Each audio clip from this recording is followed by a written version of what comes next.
Bapak Ibu sekalian, kita akan memasuki pelajaran yang terakhir ya.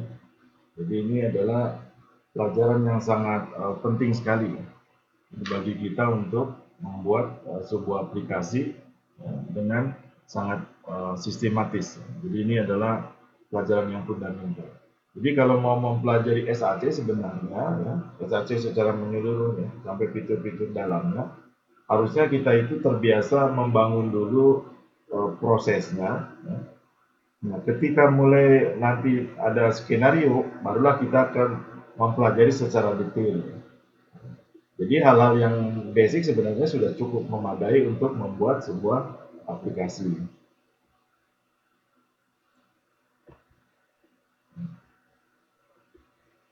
Nah, Bapak Ibu sekalian, di dalam pelajaran yang terakhir ini, itu peserta akan memahami proses tahapan pengembangan mobile app multimedia interaktif dengan SAC secara sistematis dan terstruktur. Nah, kemudian peserta akan memahami menggunakan template formulir dari tahapan pengembangan dengan baik. Jadi nanti kami sendiri akan berikan contoh plus juga template-nya sehingga Bapak Ibu sekalian bisa memanfaatkan formulir tersebut ketika akan membuat sebuah aplikasi dengan menggunakan SAC.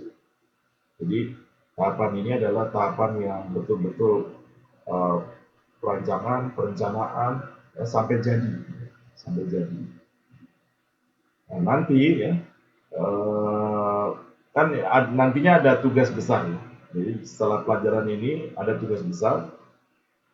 Bapak Ibu sekalian mulai merencanakan, kemudian nanti mengembangkan sampai jadi, dan kita akan membuat satu acara ya, yaitu webinar karya SAC.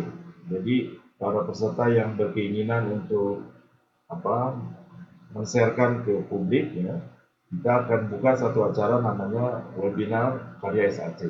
Jadi siapapun bisa menyampaikan di sana. Ini adalah sesi-sesi yang yang kami sampaikan ya. Jadi sesi pertama pengantar pelatihan dan juga pengertian mobile apps multimedia interaktif ya.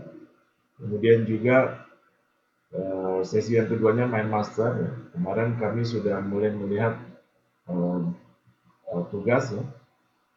Mudah-mudahan nanti akan semakin banyak yang men-sharekan ya, memberikan hasil karyanya, nanti akan kelihatan ya. Kemudian pengantar SAC-nya sendiri ya. Kemudian juga memberikan contoh beberapa aplikasi ya. Dan semuanya kami sharekan ya. Dan termasuk di pelajaran 5 itu, Bapak Ibu sekalian, di kelas Google Classroom sendiri terdapat dua mentahan demo SAC. Dan untuk itu kami sendiri meminta izin ke SAC untuk menyebarkan, dan mereka mempersilahkan menyebarkan daripada aplikasi itu. Nah, Bapak Ibu sekalian, saya ingin mengantarkan dulu perihal tentang sebuah tim dalam mengembangkan mobile app multimedia interaktif. Dalam bidang apa saja? Pembelajaran, di bidang nanti bisnis, ya, di bidang katalog dan sebagainya. Nah, secara umum, kalau kita memperhatikan pengembangan sebuah aplikasi, jadi secara umum kita pada intinya tidak akan lepas dari lima bagian, 5 tipe pekerjaan atau title jobnya. Jadi pertama jelas adalah manajer project. Apalagi kalau misalnya projectnya itu ya, sangat besar yang dibuat di sekolah kita atau di organisasi kita, tentunya manajer project itu sangat fundamental, sangat penting sekali.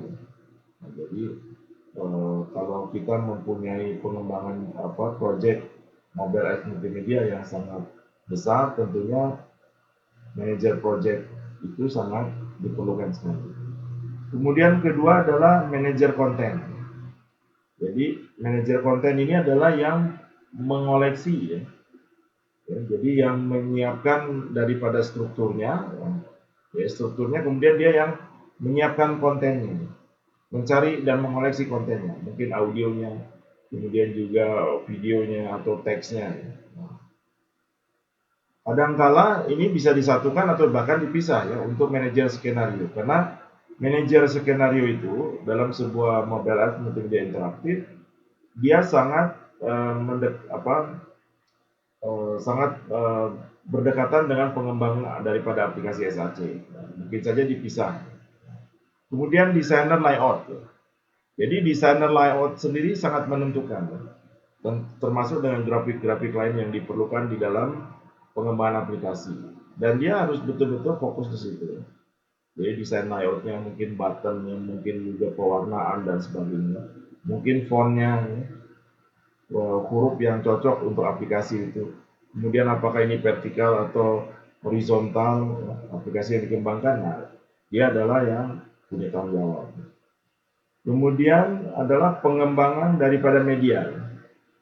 Jadi kalau si manajer konten ada yang koleksi ya, yang memanage medianya, mungkin ada yang diperlukan adalah pengembang medianya. Misalnya membuat animasi atau juga membuat video. Nah, dia adalah yang fokus dalam mengembangkan medianya. Video, audio dia buat. Kalau yang koleksinya manajer konten. Nah, dan yang terakhir adalah pengembang si aplikasi SAC-nya sendiri. Jadi Bapak Ibu sekalian, 5 ini adalah secara umum. Mungkin saja nanti akan lebih detail. Kalau misalnya proyeknya semakin sangat besar sekali. Tetapi secara umum aplikasi ini ya, secara umum ada 5 ini. Tetapi dengan metodologi yang kami sediakan ya kepada Bapak Ibu sekalian, dengan adanya pendekatan pakai mind map ya, kemudian juga template formulir, ya, tentunya ini akan sangat memudahkan. Sehingga dalam pelatihan ini Bapak Ibu sekalian harus melakukan semua pekerjaan ini. Jadi untuk membuat latihan kita harus mengenal ke semua pekerjaan ini. Baik, selanjutnya Bapak Ibu sekalian, kita harus memahami terhadap tahapan membuat mobile apps multimedia ya. Nah, ini yang perlu kita pahami dengan baik. Jadi kalau kita ini membuat sebuah aplikasi tanpa menggunakan proses ya, tahapan yang betul, biasanya membuat pengembangannya menjadi bolak-balik. Nah, kemudian konten-kontennya bisa berserakan. Nah, jadi dengan tahapan begini akan banyak sekali manfaat yang kita peroleh. Jadi kami punya pengalaman. Jadi Bapak Ibu sekalian kalau masuk di rumah belajar itu kan ada lab maya, laboratorium maya. Itu kami yang pertama kali buat dari tahun 2014. Jadi kami yang buat itu betul-betul karena hampir kami tidak mendapatkan pendekatan yang tepat. Karena di software engineering itu beda, kemudian di information analysis juga beda pendekatannya. Nah, pada waktu itu akhirnya kami coba mengambil beberapa orang developers ya, desainer juga gabung, kemudian untuk mengerjakan satu model ya. Jadi untuk mengembangkan satu case, ya, satu model, satu aplikasi laboratorium maya. Nah, pada waktu itu karena metodologinya belum ada, itu satu modul dikembangkan hampir 1,5 bulan. Bayangkan ya. Sedangkan pekerjaannya lebih dari satu modul. Nah, akhirnya karena saya merasakan bahwa itu tidak boleh terjadi ya, kan 1,5 bulan dengan pembayaran tertentu itu kan terlalu kecil gitu. Akhirnya kami mempelajari satu metode, akhirnya muncul dulu metodologinya, kemudian metodologi itu kami ajarkan pada developernya, akhirnya jumlah dari pengembangnya jadi mengecil. Jumlahnya mengecil, kemudian pengembangan daripada aplikasi tadi yang 1,5 bulan akhirnya bisa diselesaikan dalam 3 minggu. Jadi turun drastis dengan metodologi itu. Nah, begitupun dalam mobile apps multimedia. Dan kami terus terang saja dalam mengembangkan macam-macam aplikasi, apakah itu bidang knowledge management, balance scorecard, yang di bidang solusi bisnis, kami selalu menekankan ke pihak klien itu perihal tentang tahapan. Karena kami sendiri tidak mau ya, ini menjadi berantakan yang dikerjakan. Dalam mobile apps multimedia, tahap pertama ini Bapak Ibu sekalian mesti fokus pada merencanakan pengembangan aplikasi. Jadi ketika kita itu merencanakan pengembangan mesti clear apa yang mau kita buat. Karena akan berbeda dan sangat dipengaruhi oleh sasaran, oleh target yang akan kita kejar dalam aplikasi kita. Misalnya kita membahas tentang tubuh manusia ya, tentang tubuh manusia. Kita ingin membuat aplikasi misalnya tubuh manusia. Kalau sasarannya saja diarahkan untuk kalangan tingkat SD, pasti akan beda cara merancangnya dengan SMA. Akan beda dengan mahasiswa, akan beda dengan yang kalangan dokter profesional. Nah, jadi ini yang mesti Bapak Ibu sekalian sangat fokus dalam perencanaan pengembangan. Jadi clear. Nah, nanti kami akan jelaskan lebih detail. Di sini kami berikan namanya formulir 1. Jadi untuk merencanakan itu kami berikan formulir 1.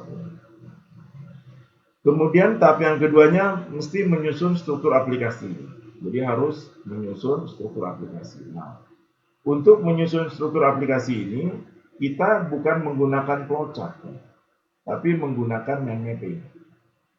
Jadi kalau flowchart itu adalah pola berpikirnya prosedural. Ya. Nah, kalau mind mapping itu betul-betul mengarah pada si kontennya.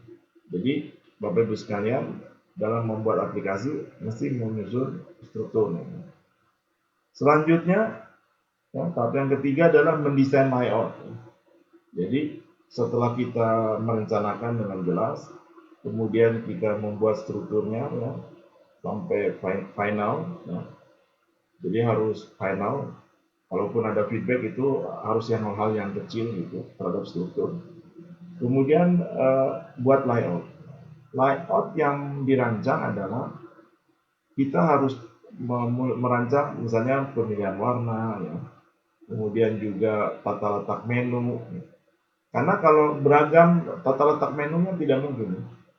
Jadi misalnya untuk menu utama di bawah atau di sebelah kiri. Nanti untuk menu di bagian apa, misalnya di satu bagian pembelajaran atau pengembangan, menunya berada di sebelah kanan. Itu tidak mungkin.